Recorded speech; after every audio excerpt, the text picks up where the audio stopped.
Alrighty. Hello, everybody. As usual, my name is Jackson Foote, the retail manager over here at Fossil Creek Nursery, and we are going to be learning all about the wonderful world of propagation. Now, I am very fond of this specific topic. I have a lot of experience propagating here because we are not a massive nursery. A lot of us have to have a bunch of utility with our positions, and we will end up doing quite a bit of propagation. And like usual, I'm going to take this topic and split it up into multiple different sections just so we can get a very good and over-encompassing view of what propagation is. Now, there are two forms of propagation. There is asexual and sexual propagation. Asexual propagation is essentially cloning something. Many people do this with pothos or philodendrons or heck even some woody plants outside, things that are herbaceous that don't form any lignin, anything tough. But one of the most common and classic ones are vining plants like pothos or philodendron. I have one here today, which we're going to kind of look at, and we're going to describe how to propagate this specifically, as well as some other plants that I have that you cannot see. We're also going to talk a little bit about that sexual propagation, which generally is a part of a flower is pollinated, and then of course that becomes a seed, which you can later plant on and propagate. But most people think of the asexual cutting and cloning propagation. So let's start off a little bit with that. And there are a couple ways to go about it. And I would first like to say that there are very similar and very general ways to propagate. A lot of people will decide to get some sort of cup or glass. This is actually something we sell here, this little tube. Really great for propagating just because you can clearly see what's going on, your water level. It has a nice little display, but this is a very common way of propagation. Essentially, you're taking a cutting of a stem, sticking it in water like this, and over time, just like with a cut Christmas tree or a cut flower, that piece of plant material is going to be drinking that water to stay turgid. But the act of wounding and cutting the plant also causes a lot of hormones and a lot of chemical reactions to happen in the plant, causing an excess of certain hormones, which can actually encourage more root growth. So, going back to this guy right here, this is a little coleus that we made a cutting of, stuck in the water here, kept filling it out. It's very important to clean your water. We'll get into that in a little bit. But essentially, you can see that those roots growing. And once they get to a certain length, once they're reaching the bottom of this and they start to branch, then they can officially survive on their own in some soil.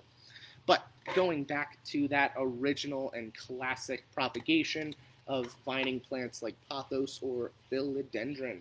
This one right here does happen to be a pothos, and you will notice on the stem here that leaves are only appearing on certain parts. They're not coming across on the smooth areas of the stem or the vine. You will notice that leaves are essentially stemming from what we call the nodes here. Let me see if I can bring that a little bit closer to show you. The nodes right there, nodes right there.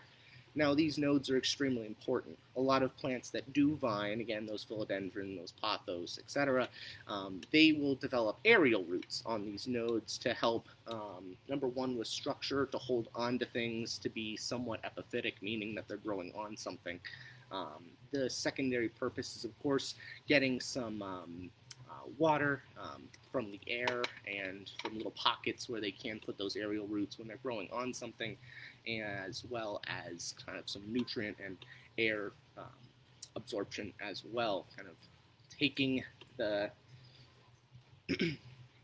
excuse me, having air transfer from inside to outside the plant. So what you're going to be doing if you have a stem or a vining plant like this is you can cut at these nodes. Now, the nodes, again, are important because of those reasons I just gave, the fact that it can grab onto things, structure, it helps a little bit with absorption of nutrient and water, but most importantly, these nodes are going to be where the majority of growth is happening and cell division is happening, and these areas are going to be one of the easiest and the best places to get a successful root growth, and that is because they're already starting to do so. A couple of these already have little aerial roots that are trying to pop out there. But once you submerge those in water, keep them in a damp environment, they become less aerial roots and they can become more legitimate roots with hairs that can effectively grab some of the water and some of the nutrient from whatever vessel they are in. Now, something like this, again, those nodes being important, you can essentially make, just by this stem, I would say 1, 2, 3, 4 cuttings. Now, I only say 4, even though there's a good 5, excluding that one, 5 leaves here, because nodes also need time to develop. There is a node just starting out right here, where this newest growth is coming out. Now, a lot of times you don't want to mess too much with the very newest growth on things because they haven't developed or hardened off into true leaves. They haven't really become anything yet. They're still relying very heavily on water and nutrient from the original mother plant itself. So I usually like to lump newest growth in with slightly older growth and make a cutting there. And again, what I'm doing is cutting right below or above a node, because each one of these nodes with that singular leaf can become their own plant eventually. So going back on this stem here, you can make cuttings every time, right here, right here, right here, every time you see a node. And now, say I were to, right here, got a single node, you can make a cutting right there, leaving you with a single leaf, piece of stem tissue, and that node. Now from here, what I usually like to do is to snip off the excess parts of that stem,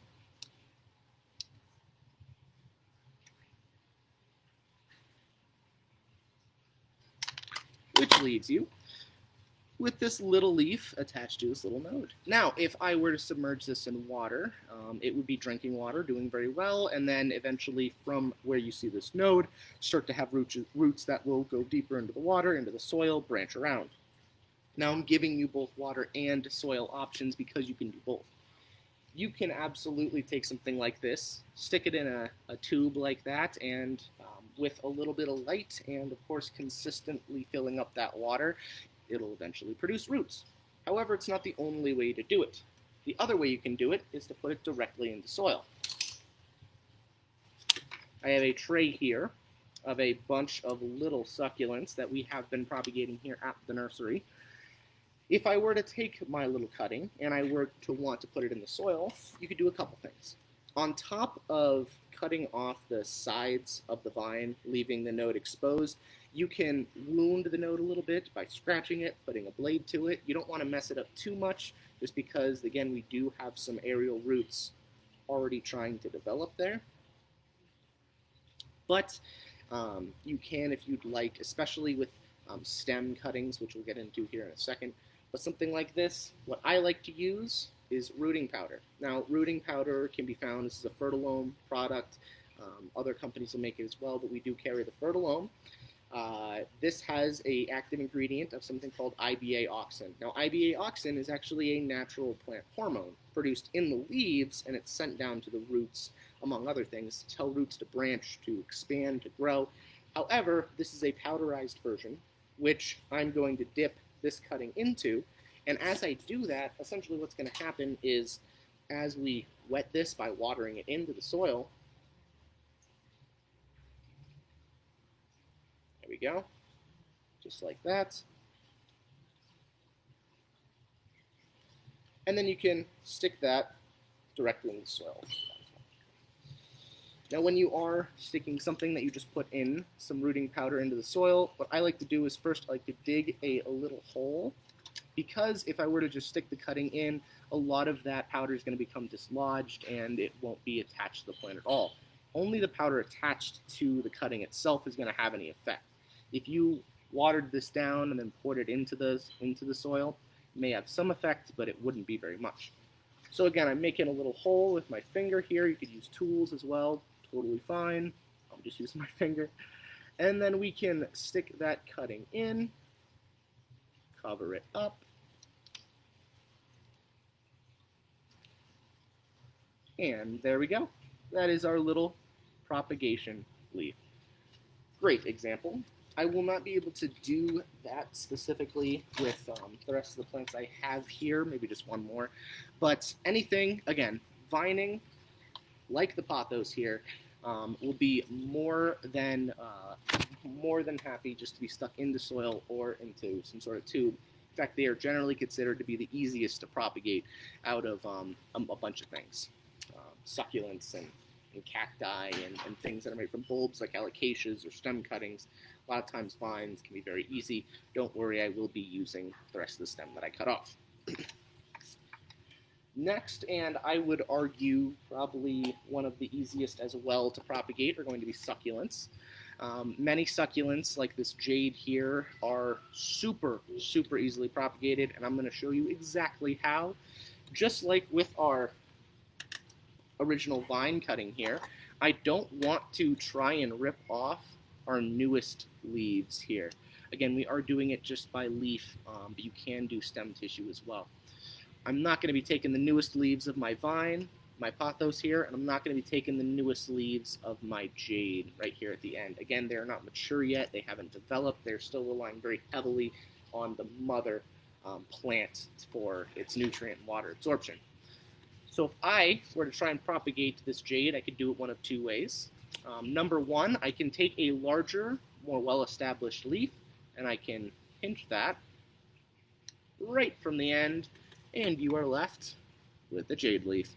This right here is an entirely new plant if propagated the right way. In fact, it is a great way to what people like to call prop lift. You can go to a store, rip succulent leaves off plants, and have your own plant. Don't do that. That's bad. But anyway, if I were to take this little leaf here and I were to leave it out overnight, leave it out for a day or two, what that's going to do is it's going to harden off, dry off, and what we call callus the end of it. Now that's extremely important. Succulents are dry land plants, kind of a high arid environment, very sunny. So if I were to just stick this directly into the soil, it could not be guaranteed that I would get a good propagation. The end, the wound I just made, may rot. However, by callusing, that does a couple things. Number one, it allows it to dry out a little bit and create a hardened center, so there is a place that pathogen or rot would not be able to as easily affect it. And the second thing it does is succulents actually, the hormones produced in the plants require callusing before you are able to actually propagate them. So what I would do is leave this out for overnight, or for maybe about a day. And then once the end here has hardened off, it is as simple as taking a little tray here and just placing it directly on top of the soil. You can cover it up just a little bit if you'd like, but you don't want to dig it in too deep because the roots will be superficial and they will be able to find their way down. Now that's number one way to propagate succulents. The other way is by taking stem cuttings. Now this one's a little bit small to really be messing with the stem cuttings as much, but say you have a larger plant, you want to propagate it and still have something of substance, not just start from a single leaf. Well, you could, use this one as an example, you could pinch or cut this branch essentially right below or above where a node is. And again, nodes are still going to be present on here too. It is the place where you find leaves stemming from. You can cut right there, and then from there, you know what, I'll just do it.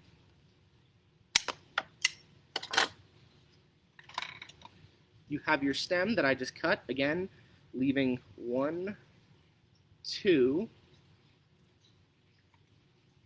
1, and 2 nodes exposed. I would then remove the leaves from that part of the stem, leaving, just like with our leaf cutting, 2 very distinct wounds where you left, where those leaves are no longer present. Again, let this callus a little bit. You can also dip this in rooting powder, stick it into soil, keep it well watered, not too wet. Again, a lot of succulents really still need to dry out even though they're rooting, but you can keep them consistently moist, but just not wet. If you notice that your soil is like visibly wet, then you want to let it dry out a little bit more.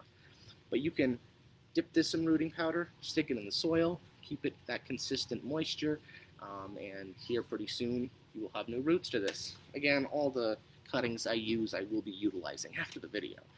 Um, but succulents can be very easy. Cacti is also another one too. I don't have one of those with me right now, but cacti tend to create little clones themselves.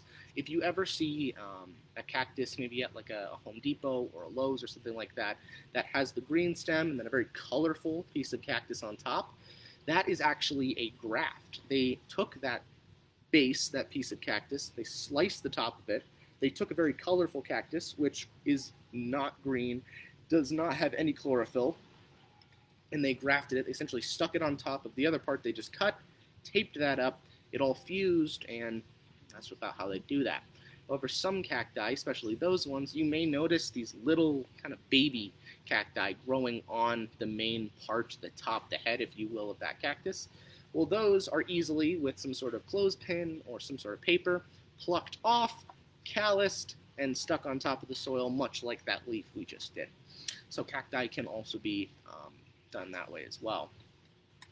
So, talked a little bit about our vines here with the pothos, talked a little bit about our jade. Next, I would like to delve into more herbaceous cuttings, much like our coleus right here. Now, I'm going to try and zoom in on this a little bit so you guys can get a good idea of what I'm talking about with those nodes. So you can see we have a ton of roots, but if you'll notice, and I'll show you as well, if you notice, the roots, if you follow them back up to the stem, most of them are coming from those places where leaves were present, were removed, and then stuck in water, because those are the areas of highest cell division. Those are going to be the areas that you will produce the most growth and the most amount of roots, and they'll be the highest acting, essentially. So, for herbaceous, again, herbaceous meaning it doesn't develop anything woody, any lignin, you're going to want to take a cutting that is a solid 2 to 3 inches. Anything less than that generally is newer growth, doesn't have enough substance to produce a lot of roots or can be self-sufficient. Anything longer than that, or anything deeper down the stem than that, you risk having more mature tissue, which is not as soft and can be a lot harder to actually propagate and get roots started. So, going back to this guy right here, you will notice that it has probably been in this test tube a good month or so based on the amount of roots that we have, and it's almost about ready to get planted.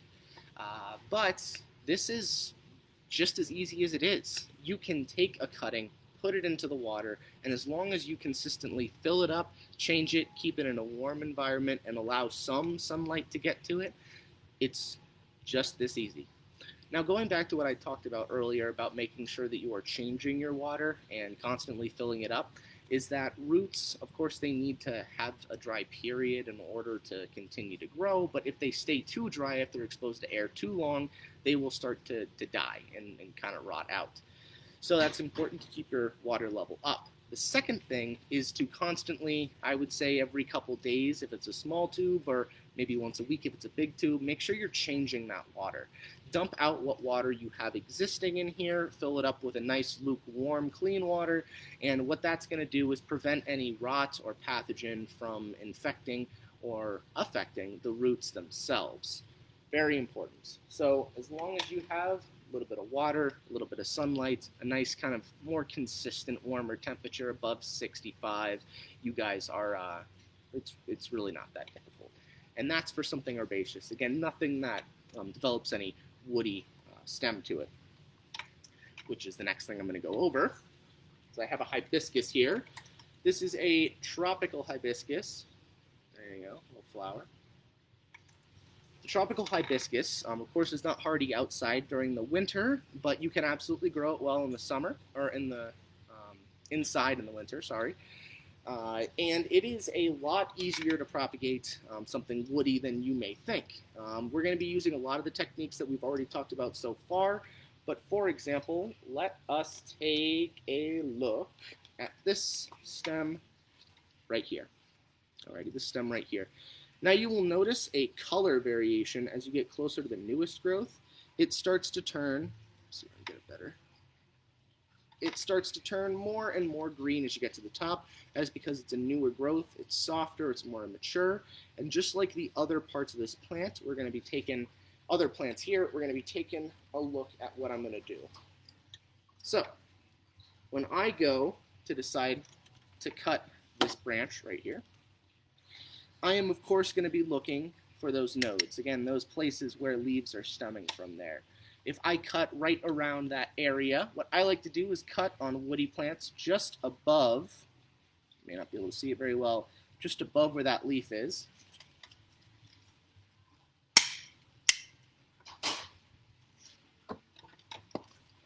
That leaves us with this stem cutting.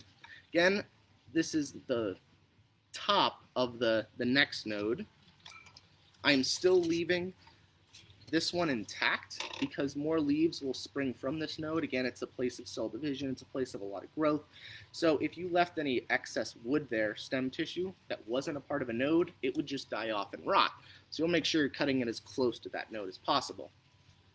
Now from here, having our stem tissue, again, you could see that color gradient. And I decided to cut this one for two reasons. Number one, it still has a lot of nice green growth that isn't too woody yet. Wood is a big hindrance to root growth. A lot of times it takes a very long time and you can have a lack of success if you're using very woody plants. But the more herbaceous you go, the better, again, up until a certain point where if I were to just take this last node here and stick it in water or soil, I would not have a great success because it still is too immature. But what I'm going to do is twofold with this. The first thing I'm going to do is remove the bottom leaves attached to these nodes here. And as I do that, it's going to expose where those nodes once were, as well as a couple wounds that are going to be made by the act of me ripping off those leaves. So from here, we've already wounded the plant to some degree, but wounding is going to be important because that essentially signals the plant to release hormones to accelerate the root growth around the areas of division. So the next thing I'm going to do is take a blade, you could use a fingernail, a knife, the end of the scissors, and I'm going to scratch up the stem tissue like that. Now you don't want to dig into it too deep, because that's just, rude. But you want to wound it just a little bit more to, again, encourage that division, encourage the hormone production so you can get a good cutting. Now from here, you could do a couple things. You could attempt to stick it in water. However, with something that turns woody, it doesn't always work out so well. So I usually suggest the good old rooting powder. Stick that in, create a hole in the soil, stick the plant in, you're good to go. However, the second thing I'm going to do with this cutting is you can see at the top here, I have two little kind of round, almost weird looking leaf things. Well, those are flower buds. And as much as I'd love to see this stem produce flowers, it is not going to help. Plants have one job in this world, and that is to reproduce. All they care about is getting mature enough to reproduce so they can spread their genetics and continue to live on. But by removing those flower buds, I'm essentially eliminating this cutting's ability to produce something like a flower, so it can go into the sexual reproduction, create a seed, and move on. And I'm doing that because I don't want it to focus on flowers. I just cut it off the main plant. I need this cutting to focus on roots. If it starts to flower, it's going to be taking energy that could be used to develop roots away from that to focus more on reproduction. So make sure you cut off flower buds if it's something that does have a showy flower like the hibiscus. And make sure you remove those bottom leaves and give it a good wound so you can dip it in that rooting powder, stick it into a nice, fairly well-draining moist soil, and can keep it consistently wet. Now, woody plants will take a longer time to root than herbaceous will. Because we were talking about earlier, the more woody and hard and lignified something is, it will take longer to root. I mean, that just kind of makes sense. So from here, I'll stick it into the soil, and in a couple weeks, I will have a brand new plant. I wanted to talk about one more type of asexual propagation, again, the cloning of the whole thing. And that is one more thing I do want to talk about. Even though I took this cutting from this plant, it'll still have the exact same flower when it does go to flower, because on top here, all of that tissue is genetically the same. Now the last one I want to talk about are plants like alocasias here, which essentially don't stem from a fibrous root system, but rather a bulb attached to some of those roots itself, which if you could watch my bulb class, it's thrilling. It really is. But this one right here, we're going to be propagating almost like it's a regular bulb itself. Now I'm going to kind of tilt this over, and you can see that there appears to be more than one plant in here. And that is because once upon a time, this guy right here was the main provider, the main plant that was in here. And over time, it developed enough roots and got confident enough to develop these bulblets, these pups, along the side of it. Now, each of these has the potential to become self-sufficient, root out, have an extensive root system, but you have to wait for the right time. It needs to be established on its own before you can take a cutting like that. So if I were to go in here and try and take cuttings, I would pull it out and look all around to see how many roots we have, what's attached to what. Here's a good example that this plant right here has its own root system. This plant right here has its own root system, separate from any of the others. So that would be a plant that you could divide. And I would like to mention, actually I should have mentioned, this type of propagation is called division. You're taking a bunch of something and dividing it into little somethings. How does that not make sense? But going back onto this, they will produce little bulblets from their initial bulbs and go out and out and out and out and keep producing more and more over time. And from there, you can essentially pull them, cut them, or please don't rip them, but you could have some authority there to pull it off. You can take that plant, put it into its own little pot, and you're already good to go. The great thing about division is that these plants, by the time you're dividing, should already have a fairly established root system and should be self-sufficient. So this type of propagation is sometimes a little bit easier than others, but again, you just want to make sure they're mature enough. And you can do that by pulling it out of the pot. You could also do that by just looking in general. I would say that this little plant right here, this little one, there we go, would be not nearly as easy to divide as, say, the big one next to it. Of course, this one has more established leaves. It has more roots attached to its bulb, essentially, would be better for propagation and kind of self-sustainability as a plant. So that is kind of what I want to talk about here today overall with the propagation, specifically the asexual propagation. Perhaps later on we might have some kind of class about doing some sort of hand pollinating and getting those seeds. But this is the most typical propagation for anything outside, for a lot of nursery growers, for trees or shrubs or perennials or annuals especially. Vegetables, people are doing this with vegetables all the time. Tropical plants, of course, but as I like to do, a little recap. We got those stems like before. Remember that we want to make cuts at those nodes. We could dip them in rooting powder. We can also put them in water, but you don't need to do both. If you dip them in rooting powder, make sure you're sticking them in the soil and keeping them consistently moist. If you put them in water, make sure you are keeping it in a warm, fairly high light, and fairly accessible place so you can consistently change out that water. You have your succulents, which you can take leaf or stem cuttings of.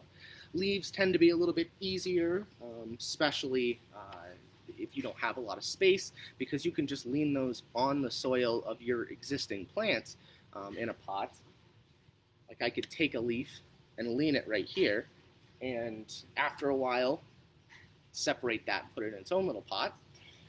And again, with those stem cuttings, dipping it in some rooting powder, putting it in some soil, letting it dry out a little bit, but nothing too wet and nothing extremely dry. And then we talked about the herbaceous plants. like the coleus here.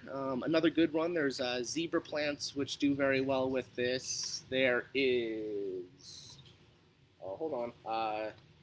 Now Swedish ivy would be considered a vine anyway. I don't know. Anything that doesn't develop any wood. Just like that.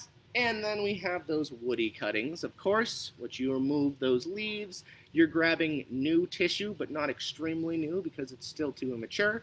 Wounding it by scratching it, dipping it in some rooting powder, and then putting it into the soil, again keeping a consistent moisture. And then finally, talked about things that are related to bulbs, which you are essentially dividing and not propagating. And like if I were to take a leaf like this and stick it in soil, I would, number one, be disappointed in myself, and number two, it would not produce any roots, and that's why I'd be disappointed in myself. But all great options, all different ways to propagate. One of the best ways to figure out how to propagate something is, of course, looking into literature. If you wanted to do a quick Google search of your plant, best way to propagate blank, blank, blank, you can absolutely do it. What I'm giving you today are the general guidelines. If somebody doesn't know how to propagate something, there's a professional grower, they will try all of these techniques first and kind of hone in on what might be the most efficient one to use. So there is no right, wrong, or sideways way to do it, but these are essentially the beginning steps and tips of how to go about propagating. So, anybody have any questions about maybe specific plants they'd like to know how to propagate, or perhaps any questions about anything I talked about here today? If not, I will be headed out here in just a second. Well, alrighty. Thank you, everybody, for tuning in here. If you have any questions about propagation, feel free to message us or give me a call. Yeah, I hope everyone has a wonderful day. Thanks for stopping by.